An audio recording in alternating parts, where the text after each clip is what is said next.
Bonsoir à tous et bienvenue à ce journal de ce samedi 28 janvier 2023. Mesdames et messieurs, ce journal recevra pour vous Monsieur Jules Bakatouchipa. Il est analyste politique. Avec lui, nous allons commenter l'actualité du jour. Mais bien avant, nous vous proposons les sommaires.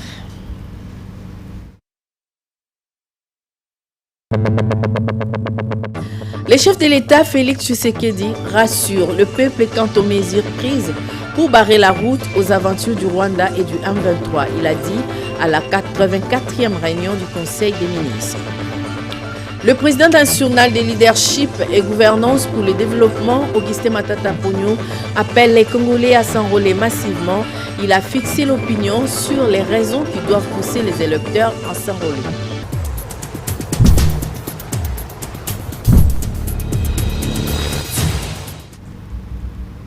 Bonsoir à tous et merci de nous avoir choisis pour vous informer. Nous l'avons dit, ce journal reçoit pour vous Monsieur Jules Bakatouchipa. Il est analyste politique puisqu'il est là. Bonsoir Monsieur Jules. Bonsoir Madame. Vous allez bien sinon? Oui, ça va, merci. D'accord, nous reviendrons vers vous dans peu de temps. Ok, merci. Ouvrons ce journal par ces communiqués des forces armées congolaises. Nous vous lisons ces communiqués qui est signé par les général-major Ekenge Bomoussa Efomi.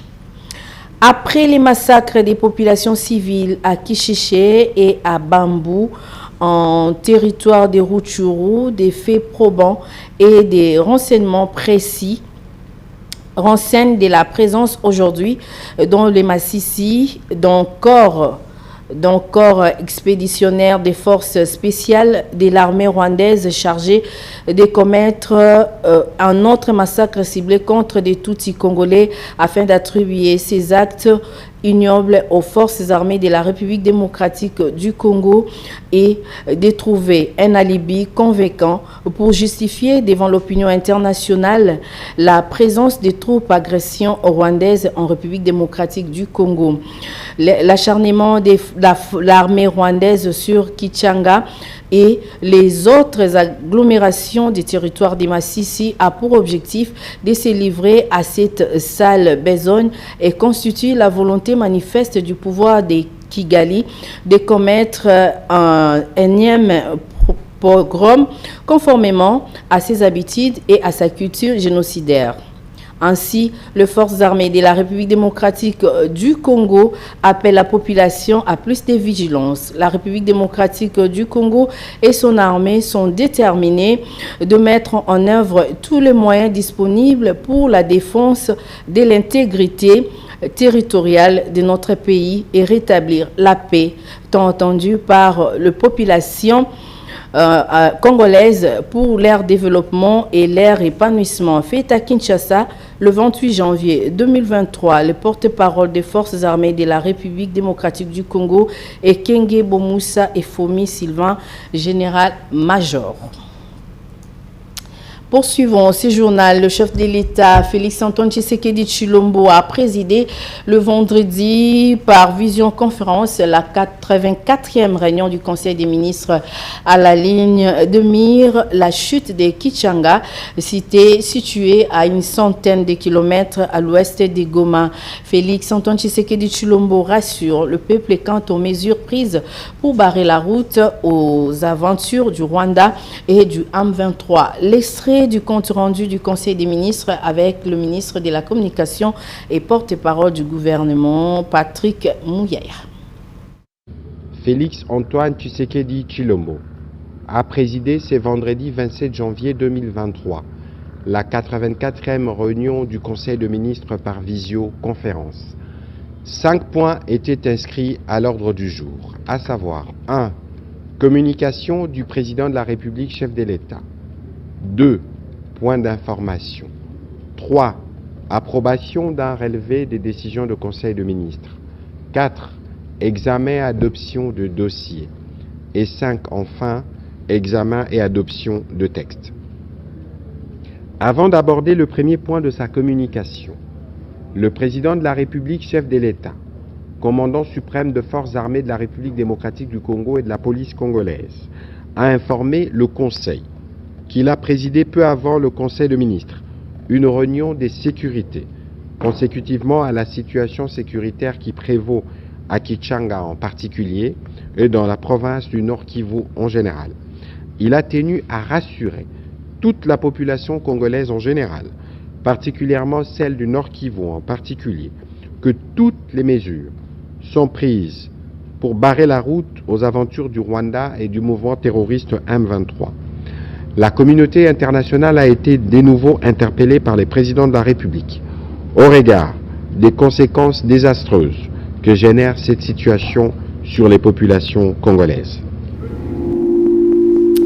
Voilà, vous venez là donc de suivre le compte rendu du gouvernement. Monsieur Gilles Bakatushipa, la situation dans la partie est de la République démocratique du Congo reste sans voix. Quelle est votre analyse en tant que politique?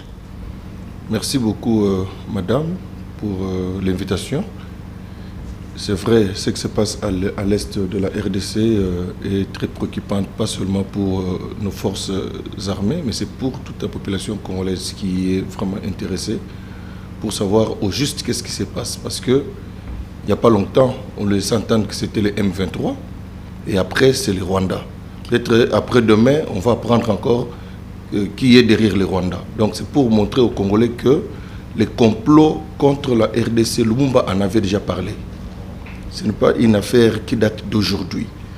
Donc les Congolais, dans leur ensemble, comme l'a dit le chef de l'État, doivent être vigilants pour comprendre que leur sécurité, leur intégrité sont vraiment sous menace de la communauté internationale, je le dis bien. Parce qu'aujourd'hui, la communauté internationale ferme les yeux par rapport à ce qui se passe aujourd'hui en RDC. Vous vous rappelez qu'en Ukraine, quand l'Ukraine a été attaquée par la Russie, c'est toute la communauté internationale qui s'est levée pour soutenir l'Ukraine. Mais en ce qui concerne la RDC, c'est à peine même qu'on vient de lever l'embargo. Pourquoi tout ça? Donc les Congolais n'ont pas droit à la vie. Vous voyez, ils n'ont pas aussi droit de jouir de leurs biens, parce que Dieu leur a doté de leurs richesses, parce que c'est ce qui est à la base de tout ce conflit. Donc pour moi, je me dis, ce n'est pas seulement le Rwanda, mais c'est toute la communauté internationale qui est derrière le Rwanda, qui se cache derrière le Rwanda. Parce que le Rwanda peut faire quoi à la RDC? Absolument rien. Donc aujourd'hui, les Congolais doivent se lever dans leur ensemble pour barrer la route à toutes ces manœuvres de la communauté internationale. Monsieur Jules, mais des morts sont réels. Que faire alors pour que la paix revienne? Là, nous parlons d'une paix durable. Bon, on doit se battre. Qui veut la paix prépare la guerre. Vous vous rappelez que nous avons été affaiblis depuis l'entrée de Afdel, qui ne le sait pas. On avait déstabilisé notre armée. Tout ce qu'on avait comme de grands officiers était envoyé à Kitona et partout ailleurs pour les affaiblir. Et ce que je peux vous dire, et ce que je peux dire aux Congolais, c'est que nous devons garder le moral très haut et très fort pour comprendre que si nous pouvons perdre quelque part une bataille, mais pas la guerre, parce que les superpuissances d'aujourd'hui, comme il y a un adage qui dit, les vaincus d'hier sont les superpuissances d'aujourd'hui.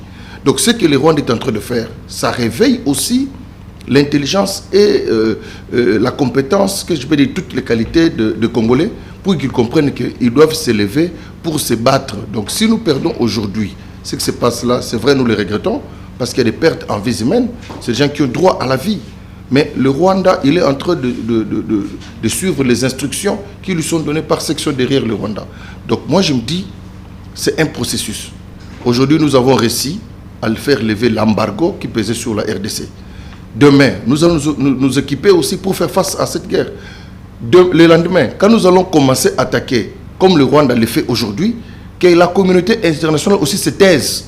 Okay. Pour qu'ils ne disent pas que voilà, le Rwanda est marginalisé ou bien la République démocratique du Congo est en train de faire la guerre au Rwanda. Le Rwanda le fait aujourd'hui et il se taise. Demain aussi, qu'ils aient la même position. Kindismo. Alors nous allons poursuivre avec les journaux, nous reviendrons vers vous. D'ici là, le chef de l'état-major général des FARDC a visité le vendredi 27 janvier 2023 la base des Kamina dans la province du Olomami où plus de 7000 recrues sont en formation dans des conditions optimales. Suivez. Le jet transportant le chef d'état-major général de FARDC s'est posé ce vendredi 27 janvier 2023 à l'aéroport de la base militaire de Kamina. Le lieutenant général Tuo Esongesa Christian est en mission d'évaluation des conditions de vie et de formation des jeunes enrôlés dans cette base militaire qui accueille déjà plus de 7000 recrues sur les 10 000 attendus. Pour permettre le déroulement de leur formation, les conditions agréables, la logistique a déjà précédé leur arrivée et celle du chef d'état-major général. Il s'agit d'un premier stock de vivres pour 3 mois et des non-vivres composés des matelas, lits, ustensiles de cuisine, les nécessaires de toilettes et autres. Nous sommes à l'aéroport militaire de la base de Kamina où vient d'atterrir cet avion militaire avec des équipements, des matelas de couverture destinés à 10 000 jeunes qui seront formés ici et le vivre arrivé par le train de vivre de 3 mois qui permettront à ce requis avec la volonté du chef de l'État qui manifestait à travers le chef d'état-major général de s'ouvrir une formation dans de bonnes conditions. Dans ces déplacements, le général Tuo s'est accompagné du commandant du corps du génie militaire qui va apprécier la situation du casernement, des voies d'accès, de l'eau et de l'électricité. Le sous-chef d'état-major de la logistique qui fait partie de la mission s'occupera du renforcement des capacités dans ce domaine et doit s'assurer de l'arrivée des prochains approvisionnements pour éviter la rupture de stock. Dans la suite du chef d'état-major général se trouve aussi son conseiller belge. Aussitôt arrivé, le chef d'état-major général a visité la piste de l'aéroport militaire de Kamina pour se rendre compte de son état en prévision de sa réhabilitation urgente. Cette visite a précédé les briefings organisés par le lieutenant général Kifwa Kambili, commandant de la base militaire de Kamina. À cette occasion, le général Tuo a transmis les instructions du chef de l'État, président de la République Félix-Antoine Tshisekedi, commandant suprême des FARDC pour la bonne marche de l'armée et de la formation des recrues. Je voulais vous présenter la vision du commandant suprême. Le commandant suprême veut changer cette armée. Et pour changer cette armée, le commandant suprême compte beaucoup sur les bases militaires, qui tournent à se réhabiliter, qui tournent à s'équiper, parce que le socle même de l'armée, c'est cette formation qui se donne dans la base. J'arrive ici pour évaluer les instructeurs d'abord, grands commandants qui sont ici, et voir comment les orienter dans la vision du commandant suprême. Quel est le motif de la visite de Pape François en République démocratique du Congo? Justement, en réponse à cette interrogation des curieux, le cardinal Fridolin Ambongo donne les éclaircissements. Le Pape François ne vient pas en République démocratique du Congo pour donner un coup de main à un régime politique. Mazé Marceline Mwakumania et Patrick Borel-Moukindi nous en parlent.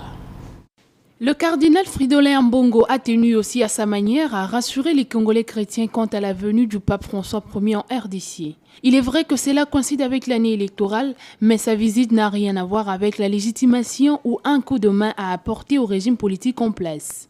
Après l'accession au pouvoir du président Félix, le pape aurait dû venir ici au Congo, je crois, en l'an 2020 pratiquement. Mais nous avons été confrontés à la réalité du Covid et nous avons perdu pratiquement 2 ans. Voilà pourquoi, quand ça a été possible pour le pape de venir, il avait planifié son voyage pour l'année passée, l'année 2022. Ce n'était pas une année électorale, 2022. Mais il s'est fait que pour raison de santé, il n'a pas pu venir au mois de juillet. Ce qui a fait que le voyage soit reporté jusqu'à maintenant et ça coïncide avec une année électorale. Je veux dire par là que la visite du pape n'a rien à voir avec le régime en place. Le pape ne vient pas pour donner un coup de main électoral à un régime politique. Il vient visiter un peuple, le peuple congolais. Quelle que soit la raison, la visite papale reste un grand événement que la génération actuelle souhaiterait vivre après celle effectuée vers les années 80 par le pape Jean-Paul II. Le chef de l'État, Félix-Antoine Tshisekedi Tshilombo, confirme avoir officiellement invité sa sainteté, le pape François, à venir en République démocratique du Congo. Encore une fois, Marceline Mazemouakoumania, Patrick Borel-Moukindi. Pour taire les rumeurs qui courent les rues, surtout de la capitale Kinshasa, dans une vidéo émanant de Radio Vatican, le chef de l'État, Félix-Antoine Tshisekedi Tshilombo, confirme avoir personnellement invité le pape François à venir visiter la RDC, où se trouve d'ailleurs la forte communauté catholique, et que le symbolique de sa réception au Saint-Siège au mois d'octobre de l'année 2020 ne pouvait ne pas laisser des vestiges. Absolument, oui. Cette fois, je l'ai fait de manière officielle, étant donné le caractère officiel de la rencontre. Et j'ai promis même de faire suivre une invitation écrite et officielle. Et j'ai vu sur le visage de sa sainteté, le pape François, une joie immense. Et il a exprimé aussi la joie qui sera la sienne de venir en République démocratique du Congo. Cette joie manifeste est celle que veut vivre tout un peuple mobilisé dès ce 31 janvier. Dès corps plantés, l'histoire doit s'écrire en caractères gras. L'Association des sociétés d'assurance et de réassurance, l'autorité des régulations et des contrôles des assurances ainsi que le ministère des Finances organisent la 47e session de l'Assemblée générale annuelle de la Fédération des sociétés d'assurance du droit national africaine, FANAF en sigle. Ce grand événement aura lieu du 20 au 24 février 2023. L'annonce a été faite au cours d'une conférence de presse ce vendredi 27 janvier à Pullman Hotel. José Moussangana pour le compte d'Antena. Du 20 au 24 février 2023.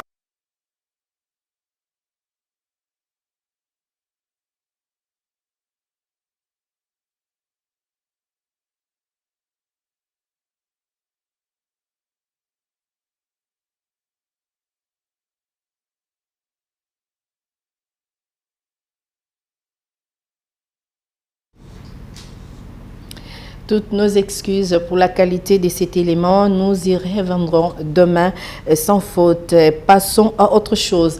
Les Congolais de l'Afrique du Sud procèdent déjà au début de l'opération de l'identification et d'enrôlement des électeurs à Pretoria. Le go a été donné par Madame le rapporteur de la CENI qui, pour ce faire, a sollicité à l'ambassadeur une sensibilisation tous azimuts de futurs électeurs en République démocratique du Congo basé au pays de Nelson Mandela. Suivez.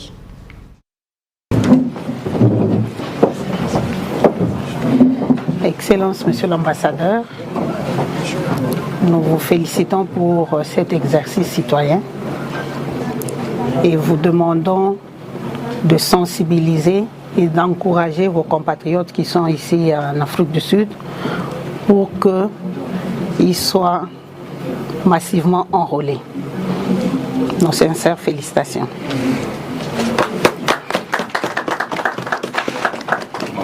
Merci beaucoup, Madame le rapporteur. Un grand honneur tout à l'heure, comme je le disais. L'exercice est vraiment rapide. La carte est impeccable. Nous allons vraiment nous y atteler. Nous allons sensibiliser nos compatriotes, devenir nombreux. Le moment est venu de venir vraiment se faire enrôler, en fait, de se choisir les dirigeants de l'ère d'élection. Quant à nous, je crois que tout est fait. C'est une équipe dynamique, pilotée par vous-même. Le professeur est là. Vous comptez sur nous. Nous ferons un travail auquel vous attendez, parfois mieux que cela. Merci beaucoup. Voilà, justement, puisque nous parlons enrôlement, Monsieur Gilles, l'opération d'identification d'enrôlement a débuté également en Afrique du Sud, plus précisément à Pretoria. Votre avis par rapport à ça, pourquoi avoir choisi seulement Pretoria? Bon, d'abord, Pretoria, c'est la capitale de l'Afrique du Sud. Et puis, c'est aussi le siège des institutions en Afrique du Sud. C'est vrai, l'Afrique du Sud, c'est comme d'autres pays, il y a aussi des provinces, ainsi de suite. Mais ce qui est vrai, les Congolais peuvent se déplacer, même ici à Kinshasa, pour aller se faire enrôler. Il y a des bureaux quelque part où les Congolais se déplacent pour aller se faire enrôler. Alors je ne trouve pas d'inconvénient si les Congolais en Afrique du Sud peuvent aussi accepter ces sacrifices-là. Parce que je vois même pour le renouvellement de leurs documents, des fois il y en a qui quittent l'Est vers l'Ouest, ainsi de suite. Et pourquoi pas accepter ces sacrifices-là pour se faire enrôler. Mais une chose est vraie, c'est que c'est une première expérience. Okay. Depuis que nous avons commencé le processus électoral, on n'a jamais tenu compte des Congolais de l'étranger. Mais c'est pour la toute première fois que cela est en train de se faire. Donc, œuvre humaine étant imparfaite, okay. On ne peut pas s'attendre que ce soit quelque chose de très parfait. Il y aura toujours des erreurs, mais au fur et à mesure, on aura à les corriger. Mais toutefois, que les Congolais comprennent quand même que non, ça va de leur intérêt pour aller se faire enrôler, d'autant plus que c'est eux qui vont décider sur le sort et l'avenir de leur pays. Leadership et gouvernance pour le développement LGD, parti cher à Augustin Matata Poniumapom, a organisé une matinée politique de sensibilisation en vue de pousser la population congolaise à s'enrôler massivement et à participer activement au scrutin de décembre 2023. C'était ce samedi, bien sûr, à Chobez, dans la commune de Lagombe. Géline Lingele et Patrick Borel-Mokendi. La salle polyvalente Chaubeuse, colorée de rouge et de blanc, ce samedi 28 janvier 2023, a servi de cadre à une matinée politique de leadership et gouvernance pour le développement LG2 de l'honorable sénateur Matata Poniumapom. L'ancien Premier ministre, président national du LGD, dans son allocution, a sensibilisé la population présente dans la salle sur la nécessité de se faire enrôler. Nous devons voter parce que la démocratie exige de choisir des dirigeants à travers les urnes. Le pouvoir s'obtient par les urnes et rien que par les urnes. C'est ça la démocratie que nous avons choisie. Bien que le tableau que présente actuellement la politique, la justice et l'économie du pays ne rassure pas un lendemain meilleur, il n'est pas question de se faire refuser ses droits fondamentaux de participer en citoyen aux élections et la voie pour y accéder reste l'enrôlement. Chers camarades du LGD, il est donc temps d'aller vous enrôler massivement pour mettre fin à cette chute aux enfers de l'économie congolaise de notre propre pays, mais aussi mettre fin à la détérioration avilissante des conditions de vie de la population. C'est votre droit et c'est même votre obligation. Participer au processus électoral est un droit pour tous. Obtenir sa carte d'électeur et voter est un devoir civique, mais aussi un moyen de donner son opinion et de sanctionner la mauvaise gouvernance au lieu de rester indécise et de laisser les autres d'imposer leur volonté, très souvent fallacieuse. Lancement ce samedi 28 janvier 2023 à Kisangani de la campagne citoyenne Zéro élu réélu pour un Congo fort, activité organisée par la nouvelle dynamique de la société civile en République démocratique du Congo. La nouvelle dynamique de la société civile a organisé le samedi 28 janvier 2023 une marche pacifique dans les grandes artères de la ville de Kisangani. Cette marche a commencé au terrain de Makiso, en passant par les ronds-points Monseigneur Grison, Pars, Congo Palace, SGA, Dikano, des cinquantenaires pour chuter à la grande poste de la ville de Kisangani. Cette activité rentre dans le cadre du lancement de la campagne nationale Zéro élu réélu pour un Congo fort. Selon cette structure citoyenne, la campagne Zéro élu réélu ne concerne que les députés provinciaux, nationaux ainsi que les sénateurs. Pourquoi la MDC a trouvé une alternative pour réconforter ces populations déçues de leur dernier choix des représentants? L'alternative consiste à aller partout en RDC, dire à nos compatriotes de se faire massivement enrôler et aller voter. Cette fois-ci, un bon choix. Ce choix exclut tout celui qui a mésisé de leur voix, d'où l'origine de la dénomination de notre campagne, je cite, Zéro élu réélu pour un Congo fort. D'emblée, cette campagne apparaît comme une contre-campagne de nos élites. Cette conception est erronée, car notre campagne n'empêchera pas les élites d'aller solliciter les voix des citoyens pour leur réélection. Pour sa part, Maître Paul Kaloumé, membre de la société civile, a tracé un tableau sombre des élites de la législature passée. Nous lançons déjà et nous appelons à la population de s'adhérer pour que nous puissions éclairer la situation. Parce que la condition de vie actuelle n'est pas bonne. Vous voyez, nous n'avons pas de routes, nous n'avons pas l'énergie électrique. Signalons que cette activité va se poursuivre dans toute l'étendue de la République démocratique du Congo. Parlons sport. Dans ce journal, la phase retour du championnat de l'attente provinciale de football de Kinshasa et Pefkin démarre le 2 février 2023 pour la série A et le 3 février pour B. En temps, le foot club Mweka se prépare pour ses rendez-vous de la capitale du ballon rond. Plus de précisions avec Ndaï Lambouchi. Le Football Club Mweka continue sa préparation de la mi-saison sportive 2022-2023 chaque jour matin au terrain de la foire internationale de Kinshasa-Fékin dans la commune de Limete. Le coach Luende Diamumbombo s'est dit satisfait de la prestation de ses poulains à la phase allée du championnat de l'entente provinciale de football de Kinshasa et Pefkin. La mi-saison est troisième. Nous sommes fiers de terminer en troisième position au classement général de la mi-saison à l'EPFKIN à la phase allée. Selon lui, le Football Club Mweka se concentre plus maintenant à leur participation aux éliminatoires de la Coupe du Congo de football.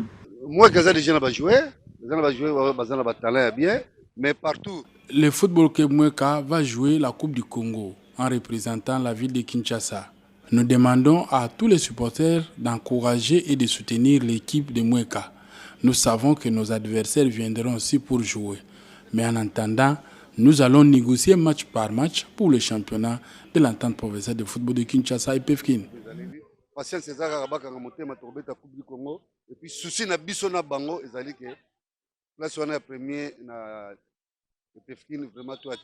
Le tuteur du football club Mweka, Abega Midon Chalanchoko, assiste personnellement à toutes les séances d'entraînement, question de doubler les efforts et les moyens pour la phase retour. Ici est de signaler que le football club Mweka a terminé le championnat de la capitale Kinshasa avec 27 points.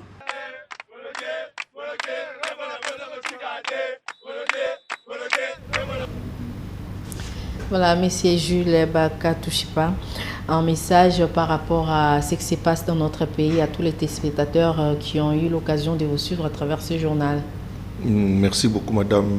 Pour l'instant, je crois que nous sommes tous dans la fièvre de l'arrivée du pape, qui a accepté de répondre à notre invitation, parce que le chef de l'État, il représente le peuple congolais, qui a lancé l'invitation au pape, et a accepté de répondre à cette invitation, c'est-à-dire il a fait honneur à la RDC. Et vous comprendrez que toutes les lampes ou toutes les caméras du monde entier seront braquées sur la RDC et ils comprendront à travers la visite du pape ce qui se passe en RDC par rapport à la situation sécuritaire. Voilà pourquoi j'en profite pour demander aux Congolais d'avoir leur sang-froid, comprendre comme que non, la lutte, comme Mosé disait, on doit se prendre en charge. Donc nous devons tenir bon, la RDC vaincra. Merci beaucoup d'avoir répondu à notre invitation. Merci, madame. Ce journal tend vers sa fin, mais avant de le boucler complètement, rappel des titres. Le chef de l'État, Félix Tshisekedi, rassure le peuple quant aux mesures prises pour barrer la route aux aventures du Rwanda et du M23. Il a dit à la 84e réunion du Conseil des ministres. Le président national de leadership et gouvernance pour le développement, Augustin Matata Ponyo, appelle les Congolais à s'enrôler massivement. Il a fixé l'opinion sur les raisons qui doivent pousser les électeurs à s'enrôler.